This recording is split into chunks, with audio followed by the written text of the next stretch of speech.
Good afternoon, and welcome to the Jewish Policy Center webinar. I am Shoshana Bryan, Senior Director of the JPC, and your host. We have a very large audience today. I think I say that every week, but in fact, today our audience is terrific.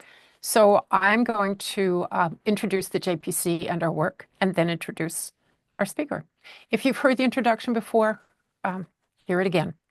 Jewish Policy Center is a 501c3 nonprofit organization established in 1985, providing analysis of foreign and domestic policy.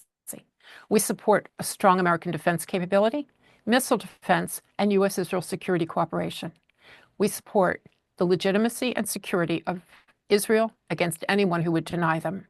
And right now, we support, more than anything, the government of Israel in its quest to secure the borders and the people of Israel and force the return of the hostages, because it's become clear that negotiating a ceasefire only provides Hamas and Hezbollah more time for terrorism and destruction, and we are not interested.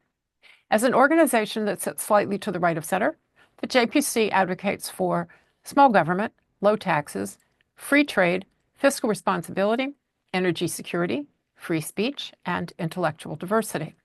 You can read our publications, Insight articles, In Context blog, and our magazine In Focus Quarterly on our website, jewishpolicycenter.org. That's jewishpolicycenter.org. You can also find our previous webinars. There is a lot of good information there and a lot of very enlightening speakers. Speaking of enlightening speakers, I am thrilled to have Jonathan Schanzer, Senior Vice President for Research at the Foundation for Defense of Democracies, as our guest today. John previously worked as a terrorism finance analyst at the Department of the Treasury, where he played an integral role in the designation of numerous terrorist financiers. He has spent time at the Washington Institute for Near East Policy and at Middle East Forum, and he sat in my chair here at the Jewish Policy Center. John, I hope I can live up to your standard. He is the author of a number of books, one of which is called Gaza 2021, Hamas, Israel, and 11 Days of War. The rocket war of 2021 seems like a very long time ago, but it's a reminder that the conflict then ended in a ceasefire that Hamas broke on October 7th. His previous books have also made important contributions in the field.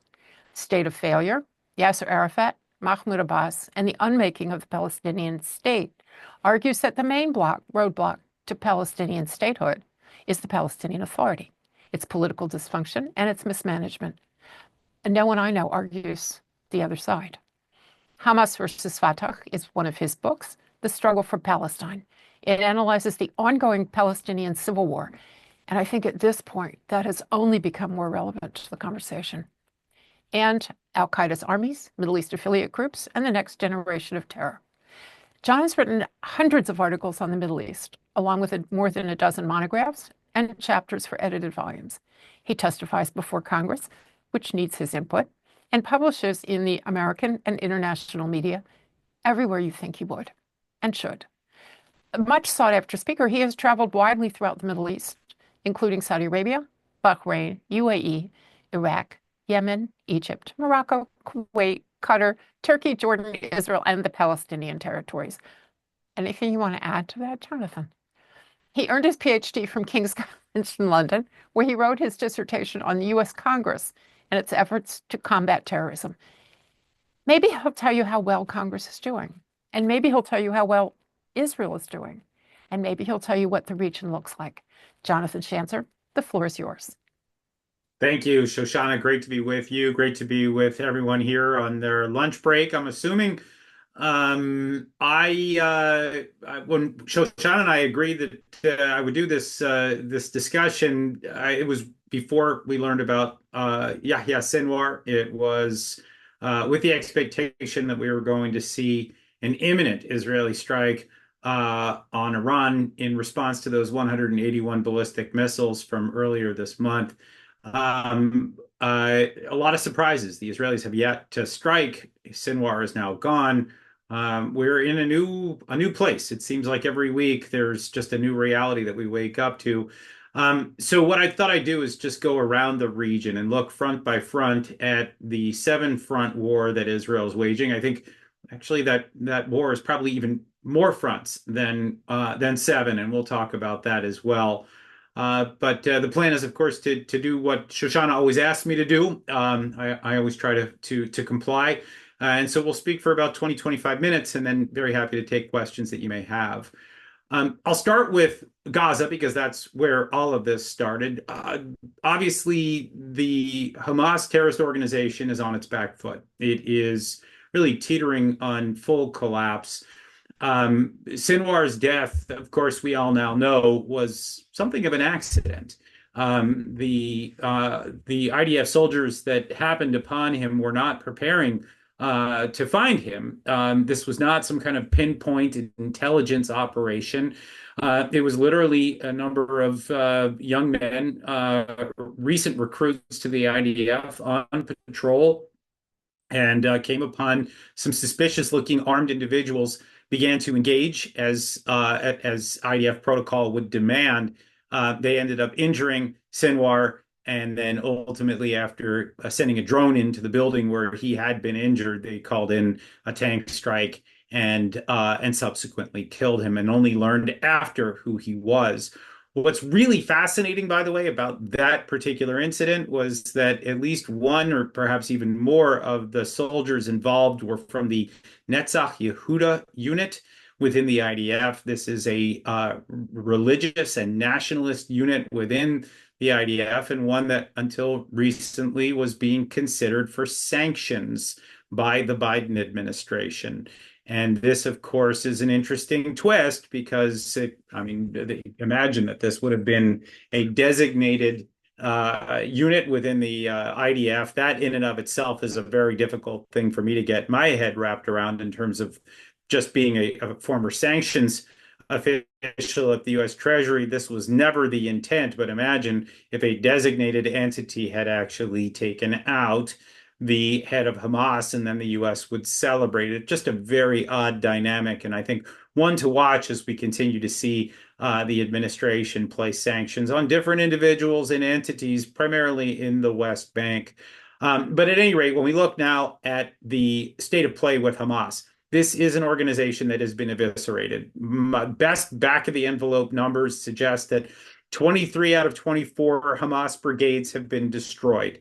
Roughly 18 or maybe even 19,000 Hamas terrorists have been killed. That's out of the 30,000 that were deployed at the beginning of 10/7, at the beginning of this war.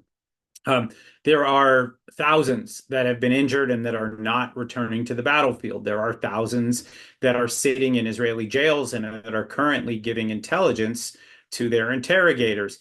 Hamas is in bad shape. There's probably only about 4 or 5 individuals left that I could recognize that could potentially take over. Mohammed Sinwar, his brother is, I think at this point, recognized to be the person that is running the war from the tunnels within Gaza.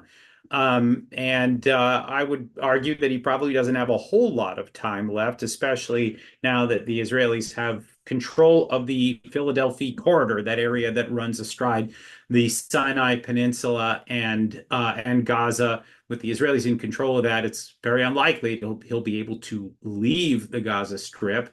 And the Israelis continue to map out and destroy a lot of those tunnels. As I understand it, we're now up to about 15% of those tunnels being destroyed. It's a matter of time before they are all unusable, and that will force Hamas above ground. And that, of course, I think will ultimately mean the end of Mohammed Sinwar. In the meantime, there are other individuals abroad that we can potentially look at that could take on leadership roles. I'm looking at Khalid Meshal, primarily in Qatar right now. That's an interesting one because I think the U.S. has potential leverage to have Meshal extradited if we had the political will to demand that of the Qataris. I'd be very happy to have Qatar chicken winged a bit to just put Khalid Meshal on Al Jazeera, Hamas's cheerleading television station, and to have him declare the end of the war and to have him call for the release of the hostages. That alone, I think, would do a great deal to end this war. A lot of this is going to depend on American political will. I don't see a lot of it right now out of this White House, but who knows, after the election, perhaps things may change. I do think that that could bring about a more rapid end of war. There are a few other leaders that we could look to. Khalil al-Hayya, in particular, a guy that travels back and forth between Turkey and Lebanon and Qatar. He's a guy that I would also watch as a potential leader. But I think at the end of the day, we're looking at an eviscerated Hamas, and I do think that's good news. The hard fighting in Gaza has been over for several months, and it's not likely to pick back up again anytime soon. The war's not over. There will be continued insurgencies and skirmishes, but the hard fighting's done. The hard fighting, however, is picking up on Israel's northern border. Of course, we know that the Israelis have done remarkable work over the last, let's say, 8 weeks, where they took out a lot of the Radwan forces with that exploding beeper operation, Operation Castration, as some may call it, or Operation Liver to the Knee, I've also heard. That was extraordinary, and the Israelis had developed that capability for years and held it until it was almost discovered. Then they deployed the same technology to explode some walkie-talkies. Then they took out the Secretary of General of Hezbollah, Hassan Nasrallah. They were able to take out Fuad Shukr before him. A number of senior leaders have been killed. Hezbollah is in bad shape, and that is, I think, for one key reason, and that is that Israel had developed a lot of these capabilities over the years and had not used them. Compare that to the regular cadence of the fighting that we saw in Gaza, where the Israelis were using a lot of their capabilities more quickly, right? They were able to save up enough of these with Hezbollah that I think they could have a real impact. And what that's done here, just to make sure everybody understands the achievement, there was, I think, an assessment early on in this war, and I got to say, this kept me up at night, that Hezbollah would be able to fire 2 or 3 or 4,000 rockets a day in Israel. You would see a massive amount of damage. You would see huge numbers of casualties. By taking out Hezbollah assets the way that the Israelis did, disrupting their command and control, eliminating a lot of their leaders, destroying a massive amount of their short and medium term capabilities, those rockets, that it was something like 200,000 rockets that had been stored and ready for this war. A lot of those capabilities and a lot of those individuals are now no longer. That means that what we're seeing is something like 200 or 300 rockets per day. Now, that's the good news. The bad news is there's still 200 or 300 rockets per day. That means that Israel is taking a huge amount of damage on its northern border. It means that there are still casualties, there are still injuries. They're going to continue to happen. I saw a video this morning of some kind of precision guided munition that appears to have potentially taken out 8 Israeli soldiers and several vehicles. We continue to see horrific things in the north. The Israelis continue to try to erode Hezbollah's capabilities. They will not get all of it. And so ultimately, the Israelis are still looking for some kind of diplomatic solution to this crisis. And they've made their demands fairly clear that they need Hezbollah to withdraw north of the Litani River. This is, of course, enshrined in UN Security Council Resolution 1701. That needs to happen, and there needs to be a waving of the white flag of sorts from Hezbollah in order for the fighting to stop. I think the Israelis did something very interesting yesterday by announcing that there was a massive amount of money and gold sitting beneath one of the primary hospitals in the Dahya area. This is also where Nasrallah's bunkers had been. That's an interesting strategy / tactic that the Israelis are, I think, trying to push the Lebanese citizens who are already tired of Hezbollah and don't want to see this war devolve into something that would be far more chaotic or destructive. They're actually trying to encourage the Lebanese people to turn against Hezbollah. That would be a wonderful development. I don't know whether it's likely or not, but I do think that this is the same tactic that they've used with the Iranians, and I'll speak about that momentarily. They want to turn the people against the regime there as well. This is the right strategy to take. I will just note, by the way, that the hospital that has been identified by the IDF spokesperson's office is one of a network of other hospitals that may need to be struck if, in fact, this war evolves and devolves into the slugfest that I still fear could be the case. We've not yet seen some of Hezbollah's long-range missiles and precision missiles deployed. It's been mostly short-range missiles, short-range rockets, and drones. If that changes, the tone of the war will change, and that's something to watch. And then the Israelis will have to go after more hardened targets and perhaps some that exist below civilian infrastructure in tunnel systems below ground. So that's something to watch. But in the meantime, the Israelis have thwarted a possible ground invasion, even though Hezbollah continues to threaten to take Israeli hostages. As we understand it, most, if not all, of the tunnels have been destroyed. The Israelis are doing good work, but again, we need to be very clear here that this war is going to continue and it could get worse before it gets better. Now on to Iran. Of course, we know about the 181 ballistic missiles that Iran fired at Israel. It was the largest ballistic missile attack that we've seen, I think, in military history. The Israelis have been planning their counterstrike. That has been delayed for two different reasons, best we understand it. One is that the Biden administration has been watering down the targets. We now know that nuclear targets are off the table. We know that oil targets are off the table for very different reasons. The nuclear targets, I think there's just a lot of sensitivity about whether an attack would push Iran to make a dash for a bomb. And that's not something that the Biden administration wants as it enters into this lame duck period. The other is, of course, if the Israelis took out oil targets, that would make the price of oil skyrocket. And nobody wants that to happen if you are working for a White House in the lead up to an election. So a number of targets have been taken off the table. I would say, though, that there are still a number of targets that we can say are very viable that we should, I think be clear about. One is the intelligence services of the Islamic Republic. They came close to hitting the Mossad in that ballistic missile strike the other day. Something like, a quarter of a mile away was where one of those ballistic missiles landed. I think, one good turn probably deserves another from the Israeli perspective. I would expect ballistic missile storage to be hit to prevent additional strikes carried out by the Iranians. If the Israelis have intel on where those missiles are, they're likely to be hit. Air defense. That's a guarantee because the Israelis want to be able to go back into Iran on multiple occasions if this thing escalates. So being able to take out those Russian-made S-300s or even S-400s, I could imagine that they would be targets as well. There is a question now about leadership after the drone attack out of Lebanon, apparently ordered by the Islamic Republic, that hit the home of Benjamin Netanyahu.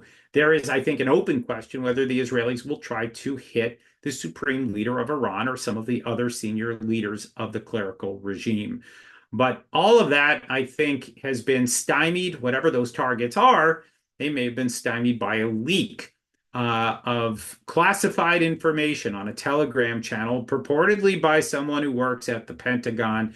There are a lot of usual suspects out there, names that have been known to all of us for some time, exposed earlier this year, people that are perhaps sympathetic to the Islamic Republic of Iran. And they're the people who are kind of, if you're thinking Occam's razor, they're probably the most obvious of the people that we might point fingers at. I think it's all too soon to know exactly what happened here. Lots of rumors flying around. I think we need to wait and see and let the U.S. government do its job. I will just say this.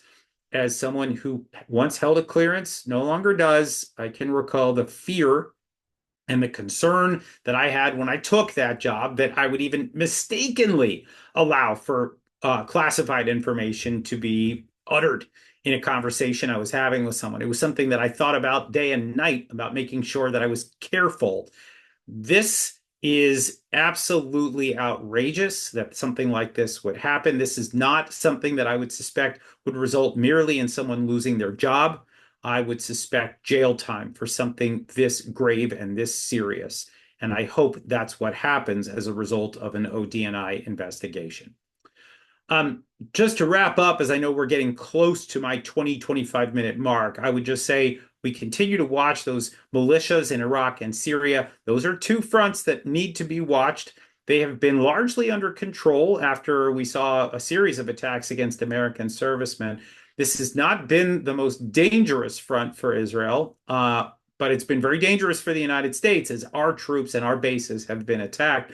That's one to watch in the immediate aftermath of whatever strikes come from Israel, because, of course, the U.S. is now briefed up in some shape or form about what the Israelis plan to strike, how they plan to strike. Of course, the Israelis may not be sharing as much now that there is clearly a breach of trust between our two countries. That will be interesting as well. The other hot front that I think we need to keep an eye on is, of course, the Houthis. You've probably seen the news that the U.S. struck some Houthi targets deep beneath the ground. And I think that was a truly positive development. The U.S. has not done enough to thwart the Houthi aggression that we've seen in the Red Sea. It's unbelievable to me that the Houthis have all but shut down the Red Sea shipping lane for as long as they have. That should have been a red line for the U.S. It is just, it's inexplicable that the U.S. has not done more to neutralize the Houthi threat.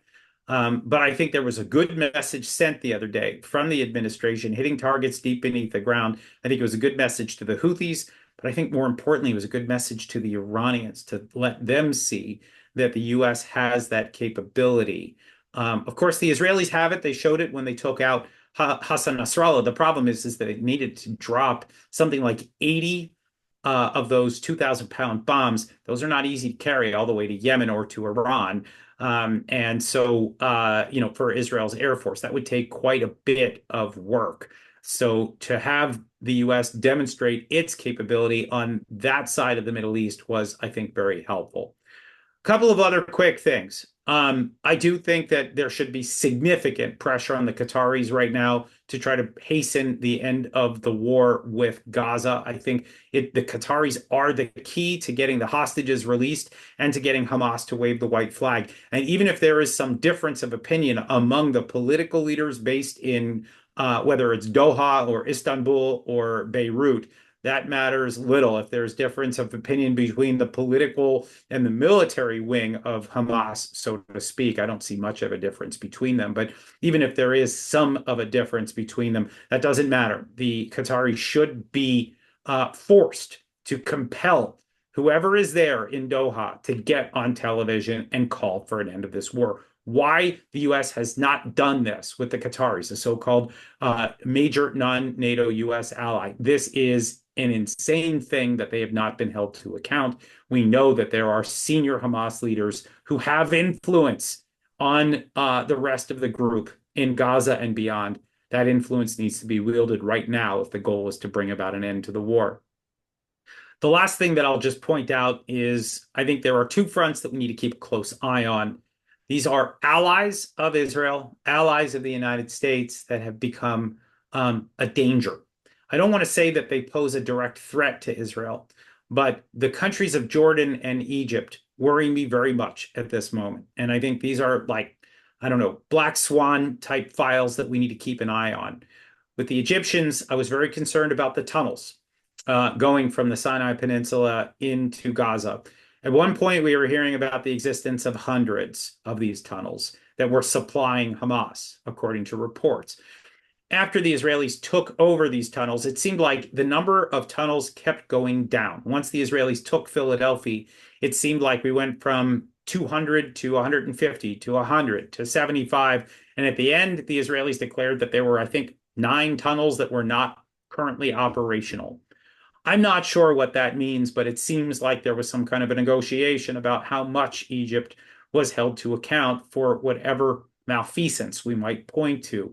I think the Egyptians have a lot of explaining to do. They've just changed out their head of intelligence. And I don't know if that was a sign to the US or to Israel that a change was being made. But even yesterday, or maybe it was the day before, there was a drone that carried weapons from Sinai into Gaza that was shot down by the Israelis. I keep a very close eye on that border. I think it's an extremely dangerous and volatile place. And the government of Egypt does not seem to want to take any responsibility for what's happened. That worries me as well. And of course, they had even threatened to abrogate the Camp David Accords if Israel had taken the Philadelphia corridor. In the end, it ended up passing without a lot of drama, but I do think that the Israelis do need to stay there. And I do think that there does need to be a serious conversation, a trilateral conversation between Egypt, Israel, and the United States about the future of the relationship. Taxpayer dollars are at stake. The security of the Middle East is at stake. Finally, Jordan. Jordan is an interesting place to watch because the rhetoric coming out of this U.S. ally and this Israeli peace partner has been nothing short of vitriolic. This is, of course, due to the fact that in Jordan, it's roughly 80 to 85% Palestinian population there. The government of Jordan will not admit to this, but we know that the demographics don't lie. And the Jordanians sound almost indistinguishable from the Iranian regime in the way that they talk about Israel, in the way that they vilify Israel. That has to stop. In the meantime, what we're seeing is actually a huge amount of weapons, cash, and even people being smuggled across the border from Syria through the Shiite militias that are based there. They are trying to destabilize the Hashemite kingdom. And a lot of that cash and weapons, that's flowing into the West Bank because the border security is not great between Israel and Jordan. Now, a lot of people said, well, why doesn't Israel just build a better border, just like they did in Gaza? Well, if Israel does that, it will very likely anger any number of constituents. The first will be the Jordanians, who are going to say you're making a permanent border. And if it's not exactly where the internationally recognized borders are, then the Jordanians will be unhappy. If the Israelis adhere to that, well, then you have a settler population of roughly 400,000 people or more that will be furious that Israel's not changing the borders in some shape or form to account for their desires and needs. And this doesn't even get to the questions revolving around the Palestinians themselves. So the Israelis are stuck between a rock and a hard place there. But the bottom line is that Jordan has a capacity problem. It's got a rhetoric problem. And all in all, when we look across the region right now, we see a lot of volatility. I didn't even get to the West Bank, where, of course, the IDF has been operating there just about every night, tackling the terror groups like Hamas and Islamic Jihad and even the Al-Aqsa Martyrs Brigade. So we've got a lot of instability still on 7 hot fronts and 2 lukewarm fronts. And we've got the Qataris to contend with. We've got the Turks that we need to deal with, who are as bad as the Qataris in terms of being sponsors of Hamas. So a lot of questions that still are yet to be answered. The good news, though, is I think that one front appears to be winding down. Then we've got the day after. That's in Gaza. I think Israel's got the upper hand in Lebanon.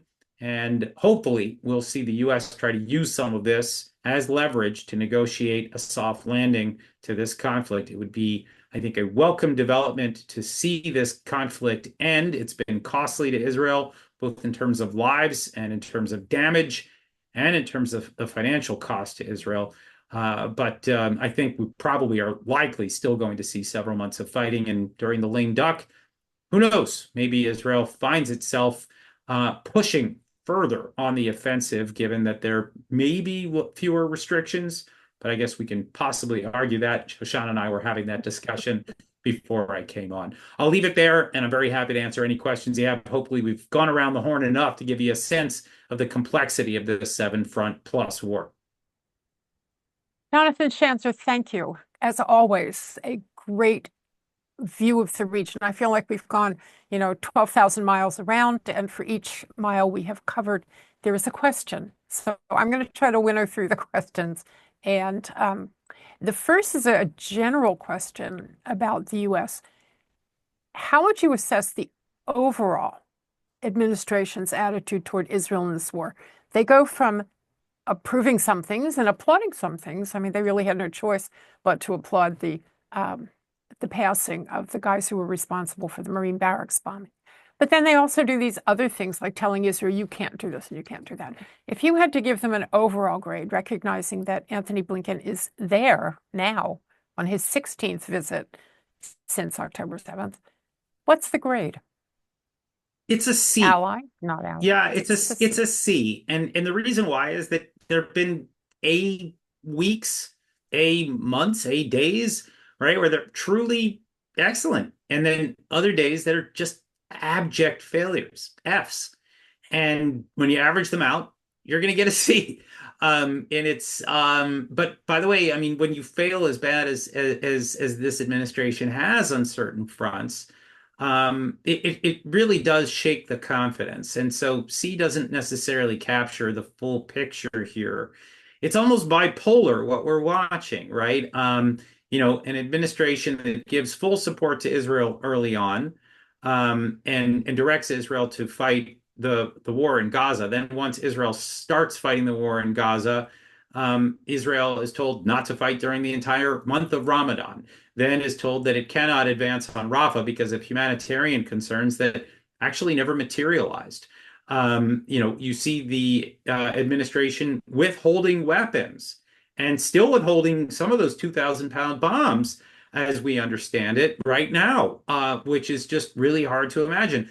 I think the problem has been, I mean, it's twofold. One is, of course, politics have weighed heavily on this. I think Biden initially, when he lent his support to Israel, the political situation was not as acute. But as his left flank, as the woke left, if you will, the progressive left of the Democratic Party began to weigh in more and more on the war, Biden began to fear voter turnout. He began to fear dissension within the ranks.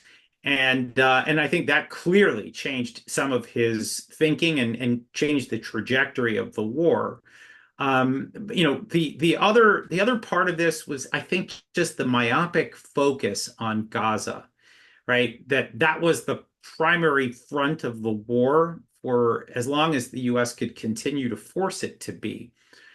I think what's interesting now is, after the death of Sinwar, as we continue to watch what's going on in Lebanon, as a possible escalation looms in between Iran and Israel, what we now see is that this has always been an Iran-led war.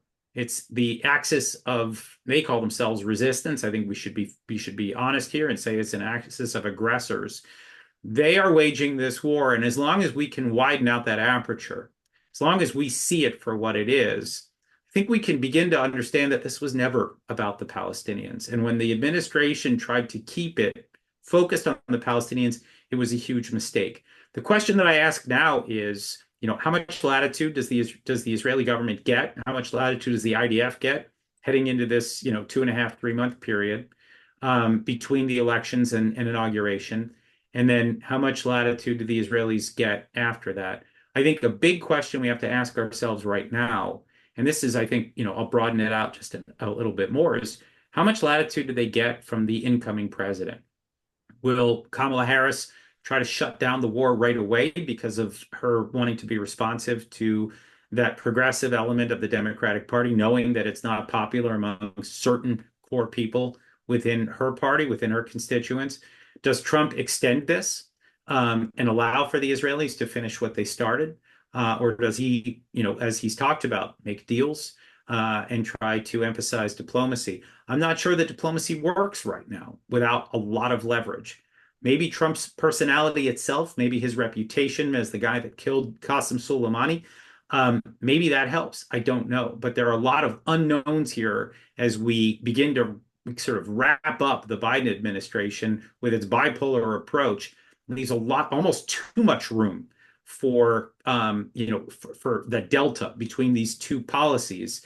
There's a lot of places in between that I don't like. I'd like to see that full-throated support that enables Israel to win. I think that's the kind of thing that shores up fear in the region of the U.S.-led world order and begins to reestablish the sort of status quo ante the way that it should. Let's open that aperture a little bit farther. You mentioned Jordan, and you mentioned the problems that Jordan's having. It seems to me also that the West Bank problems are both generated by Iran also. So one of the things that motivates Jordan, in my opinion, is the king's fear that he will be overthrown because he is a minority king. And it would enhance what do they call that? The ring of aggression or the ring of fire that Iran's, ring of fire. If you had Jordan and the West Bank under the control of Hamas, preferably, but Hamas-ish kinds of people. I remember being in Jordan um, a long time ago, maybe 2011, with a group of American military officers. And the Jordanian security forces told us that their weapons pointed inward in Jordan. And everyone went, huh, what? And he explained the Syrians were trying to send weapons down through Syria into Jordan to go over to the West Bank and stir up more trouble on the West Bank for Israel. And their job was not to let that happen because they didn't want the Iranians to have that kind of control. I think that's gone now. I think we're finished with that. So, is Iran also the generator of the Israel-Jordan rift and potentially, and I'm going to get to Palestinians in a little while in PA, and a Palestinian-Israeli widening of the rift? Yeah, I mean, when you look at how I mentioned the drugs and the fighters and the guns and the explosives that are coming into Jordan, they're coming by way of Syria. They're coming by way of Shia militias that have, essentially they're trying to sell Captagon. They're trying to distribute Captagon in Jordan, but also beyond. Jordan's kind of a way station for the smuggling operations.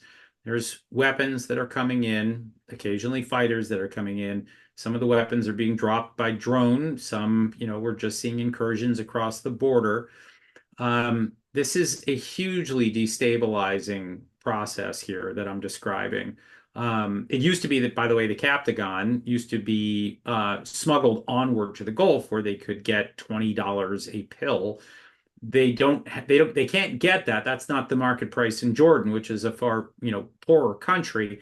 And people are spending $5 on these pills, and the smugglers are keeping them there anyway as a means to erode the social fabric of Jordan. And in the meantime, right, I mean, they continue to encourage the kind of radical rhetoric that we see in Jordan. They've been trying to sort of stoke the ire of the Palestinian majority population in Jordan. And then there's all of this border activity. And by the way, you'll probably recall we've seen a couple of attacks, I think two so far since the war began, of someone coming across from Jordan, one Jordanian national and one Turkish national, but actually using this border to carry out attacks against Israelis. This whole thing is highly destabilizing. Again, the Israelis cannot produce they cannot put up a fence in the West Bank in particular because of the fears of what it would do politically. So the instability continues. This is absolutely driven by the Islamic Republic. They would love nothing more than to see Jordan go the way of Syria or Lebanon or some of these other places that have succumbed to Iranian militia or Iranian influence. That's what's happened in each of these countries, and they're now essentially hollowed out, and they're territories through which Iran is waging its proxy war against Israel. We don't want that to happen to Jordan. Let's be very clear here. This is a regime that needs to be safeguarded. The problem is, and this is such an interesting debate in Washington right now, when I come out and criticize the Jordanians, which I've been doing since before the war, because I think the rhetoric has been so unhelpful, and the fact that they've not joined the Abraham Accords, they've not been taking part in a lot of these structures that were created, it's highly problematic. It sends the wrong message, and I think it's destabilizing. We need to be able to criticize the regime while also giving it the support that it needs. And it's a very hard thing for people to get their heads wrapped around. It's one of those sort of Middle East nuances where you can be really furious with a regime for what it's doing, but also want to safeguard it and to make sure that it does not get toppled by the wrong or the worst people. Let's put it that way. So loop in Egypt. Egypt is also threatened by the same instability, the same Islamic radicalism. There's being Muslim Brotherhood, Sunnis. They know that. Jordan knows what its problems are. Everybody knows what the Palestinians know what their problems are. The Abraham Accords countries decided to go in a different direction to defend themselves from the threat of Iran. Don't you think that the Jordanians and the Egyptians and the Palestinians should be joining the Abraham Accords precisely because they don't want to be Syria and they don't want to be Lebanon? And I know what the pressures are. I see what the pressures are, and I agree with you completely. But they're playing both ends here, and I think it's dangerous for them, not to mention it doesn't help Israel. And I'm going to go to a question about Palestinians and Lebanese. Maybe I'll just go to the question right now, Palestinians and Lebanese. We always talk about people who want to be freed from uh, the radicals that hurt them. There's no question that Hezbollah has decimated Lebanon. Even before this war, they had broken it economically. Hezbollah has ruined a lot of Palestinian lives. All of this stuff is true. So Daniel Hagari tells the Lebanese people where the money is in that thing yesterday. He told them where the entrance was in the hospital, how to get down to where the bunker is with the money, and where the exit to the bunker is. He told them everything. So you think they're going to go for it? Or are these people going to stand up for themselves at any point? Or is this hopeless for Israel? The Jordanians are going to cower, and the Palestinians are going to say it's not us. And the PA says, even though they eulogized Sinwar in really disgusting ways, and the PA says, well, we should take over, and Anthony Blinken thinks they're right. So a Are lot they of ever going to questions. do it? Yeah, a lot of questions wrapped up in a question. Yes.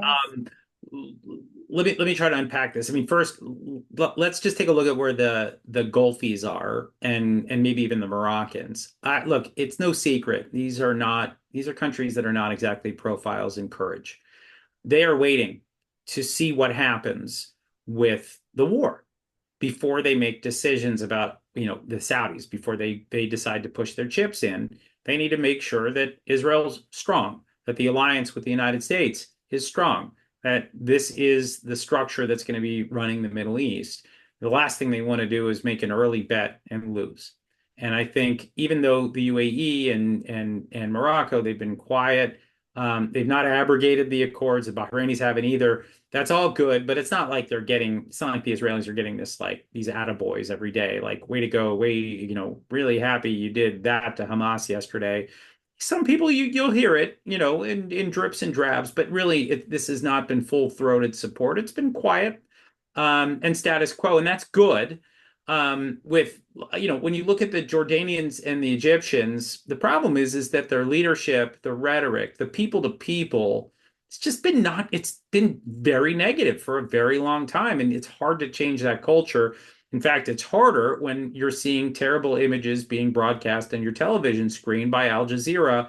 It's very hard to roll that back. And so when you have these relatively unstable countries in bad economic shape, the last thing that the leaders are going to do is to get up and say, hey, people, you guys got it all wrong. Israel's the good guy here. We need to back them. It's never going to happen. And so they're waiting to see. I do think, though, that if Israel comes out of this war in one piece, and again, so far so good, it's been exhausting, it's been grueling, and there's been a lot of damage and loss of life and loss of income. But if they come out of this in one piece, it does set things up for a reconstructed regional order, and maybe there's more leverage to wield as it relates to the Egyptians and or the Jordanians or some of these other countries that have been sort of fence sitting while running their mouths.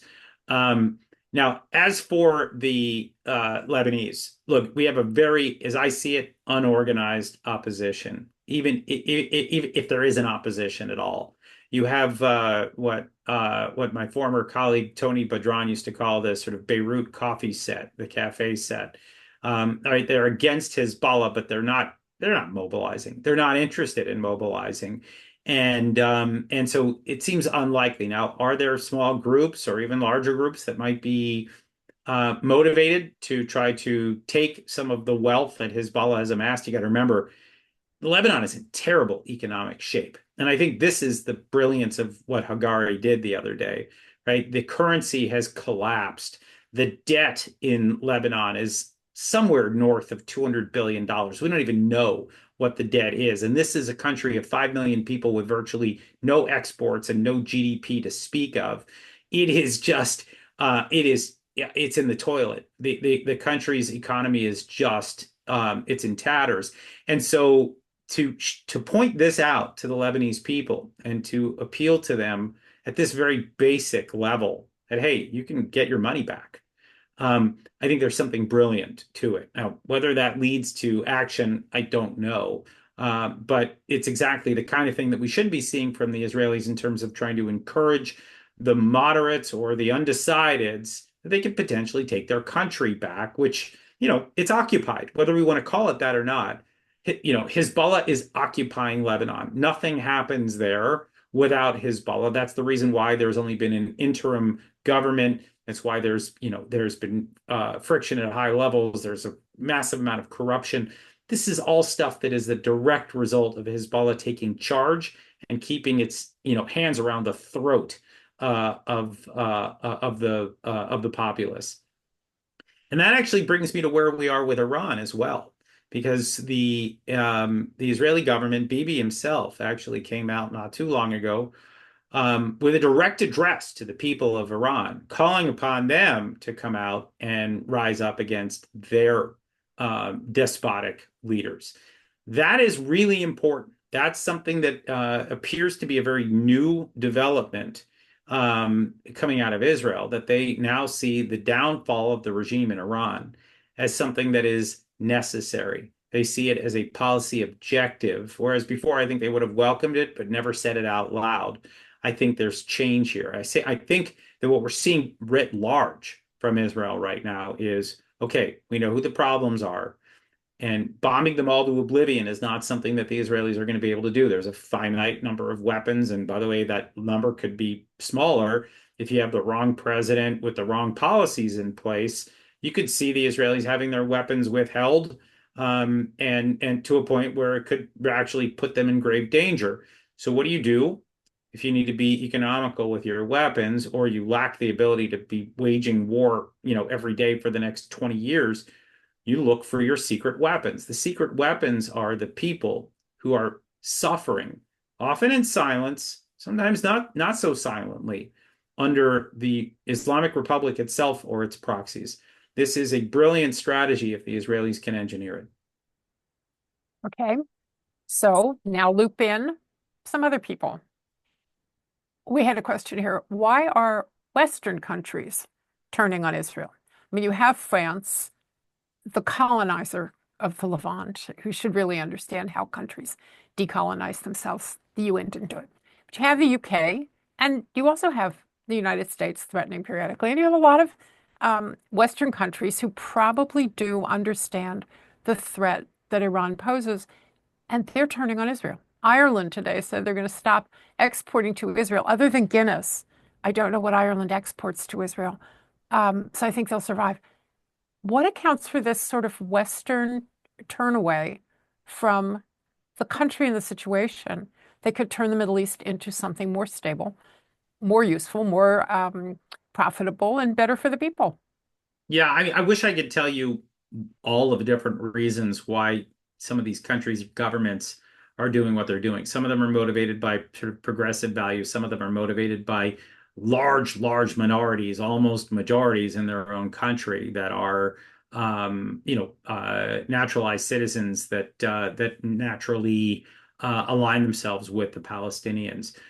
Some are simply opposed to nationalism, by the way, and the Israelis have a fierce streak of nationalism running through them. Some are anti-war, which is ironic because Israel didn't start this war. Israel's trying to finish a war that was thrust upon it. Nevertheless, these are the sorts of things that we hear. And by the way, we also hear, different reasons from different leadership, and the logic is not always there, right? That string of logic often is broken as they describe why they're against Israel. I think some of this is just flat out anti-Semitism. Anti-Zionism is anti-Semitism in my view, and I see quite a bit of that right now. But look, I think there's some positive signs too. I mean, right now I look primarily at the East Med, and you look at Greece and Cyprus, for example, and they understand that Israel has to win this war if they want their neighborhood, if they want the Mediterranean region to come away looking stable, right? They're looking sideways at the Turks, who are sponsors of Hamas and who are proponents of this Iran-backed war. And I mean, you may have seen, but Turkey's now been involved in a couple of different plots involving spies based in Israel. They are, of course, the sponsors of some of the worst financial criminals working on behalf of the Hamas terrorist organization. Some of the top leaders of Hamas have been based in Turkey. The Greeks and the Cypriots understand this. We need to, I think, be looking for more of their ilk. You see them in Eastern Europe. There have been people who've been concerned that, for example, the Hungarians are supportive of Israel, or maybe the Poles to some extent or another. There's different flavors of different countries that are still backing Israel, but I think the U.S.'s big mistake is that we've not actually assumed a leadership role in galvanizing that support.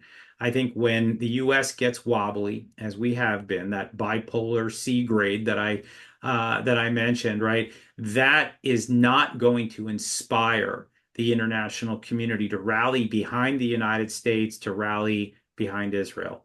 That is where I think the greatest gap is right now. And it'll be interesting to see what happens again once we hit lame duck, whether we see a tone change on the part of the Biden administration and whether we see a tone change with whatever the next administration is coming in. So you mentioned that some of the Western Europeans are simply anti-war, among other things. And I try to imagine how anti-war they were in 1943 and why they don't get it. But okay, I'll accept. So we're going to run out of time soon, but I want to get in a couple more thoughts. We still have about 4,000 questions that you won't get to. But if you look at Gaza the day after, and let's assume that you are right, that Hamas is being decimated and that at some point Israel will be able to say the war, at least the present war, is over. Does the day after plan include Abraham Accord countries being helpful in the reconstruction and helpful in the maintenance? I know people talked about that a lot in the beginning. Is there still some hope that these guys will step up? I think the answer is I don't know. And I'm not sure that the Gulf states know. I think that having them commit early on to the reconstruction of Gaza, where they don't get much out of it. I mean, let's just be clear. They get to spend a lot of money with an uncertain future. And if they sign up now, it looks like they're supporting Israel in a war that is yet to be decided. So they have not thrown their lot with one side or the other. Fence sitting is pretty much what the Gulf states do. I remember when the second Gulf War erupted, the second Iraq War erupted. I remember writing a piece. It was one of my first articles that I wrote after I moved to Washington, where I called it "Survival of the Skittish." And this was the way of describing the Gulf states. This is a skittish group of countries. They don't have a strong military. I think they wait to see who the so-called strong horse is. And I would say that is still the case right now. And if Israel emerges as the strong horse and the U.S. is there to back it, well, then I would say it's reasonable to assume that the Emiratis and the Saudis may get behind an effort to reconstruct Gaza. If it's less conclusive than that, you may see them sit out. And I think it'd be a shame because I do think that we have a lot of interests that align here right now, the U.S. and Israel and the Gulf states. I think there's a lot of positive that can come of this in the region. But I understand why they're waiting. They need Israel to look strong. They need Israel to emerge as the victor. They need the U.S. to emerge as the senior partner to Israel, having given it the direction and the weapons and the assistance and intelligence that it needed in order to ultimately prevail. Now, of course, Israel can do this on its own, but it'd be a shame to have the U.S. sit out as this process begins to gain traction. Yeah, it seems to me that if other countries don't come in, and I see all the caveats, you're going to end up with more UNRWA-like and International Red Cross stuff that simply means people don't make progress in real capitalist, I shouldn't use that word, right? But real capitalist ways. I mean, there is the potential for productive stuff that could happen in the Gaza Strip. And it won't happen as long as UNRWA is handling the funds and UNRWA is handling what happens. So as we come to the end of the program, people who have tuned in before know that I like to go out on a high note. After all the depressing things, that we have discussed. And you weren't as depressing as I thought you might be, but it's still possibly. Give us a high note so that we can say that we left with something nice to think about as we go and have our lunch. Look, I mean, first of all, let's just, I think, acknowledge the fact that Israel, I just wrote this for a piece in commentary, it's got its mojo back. When we look at some of these daring operations, the pagers and the walkie-talkies and the targeted killings of top leaders, that's remarkable. Even the stroke of luck that led to the killing of Sinwar the other day, that was the result of Israel just sticking to its game plan, keeping its people patrolling in the Gaza Strip, staying in Rafah, by the way, right along the Philadelphia corridor. In other words, Israel has just stuck to its game plan. And even though there have been some very difficult times over the last 13 months or so, we are seeing in Israel prevail.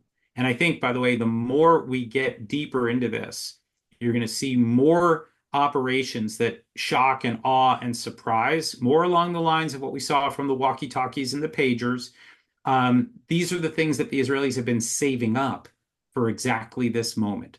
And so, as I said in my piece for commentary, don't call this a comeback. The Israelis have had these capabilities for a very long time, and we're now going to see them play out if this war continues. I hope that it doesn't. I hope that we find a quick and acceptable end to this conflict. Diplomatic solutions would always be better than more bloodshed and destruction. But if we have to go forward in this direction, I think the Israelis are going to continue to show everyone why they are the strongest and best and most agile military in the Middle East. I'll take that.